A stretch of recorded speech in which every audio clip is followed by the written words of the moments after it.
The overall goal of this protocol is to use polylactic-co-glycolic acid, or PLGA, microspheres to deliver compounds of interest to cultured intact pancreatic islets to study the effects of individual compounds on adult pancreatic beta cell proliferation.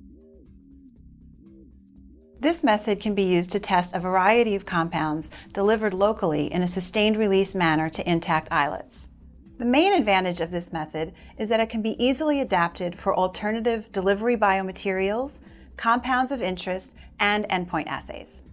This method also has the potential for delivering compounds of interest in conjunction with the adaptive transfer of islets in vivo.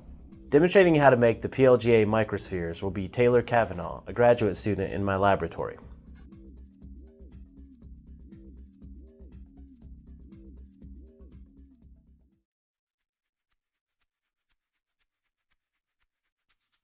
Begin by adding 1 milligram of the fluorescently labeled compound of interest to 100 microliters of deionized water to form the first water phase.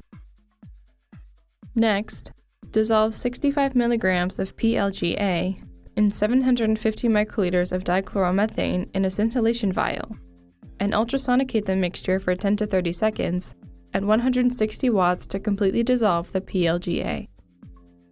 This forms the oil phase. Add all of the first water phase to the oil phase in a dropwise manner. Then use a handheld homogenizer to emulsify the solution at 20,000 RPM for 30 seconds, forming the first water-oil phase. Then add all of the first water-oil phase dropwise into 15 milliliters of 1% PVA solution and emulsify as just demonstrated.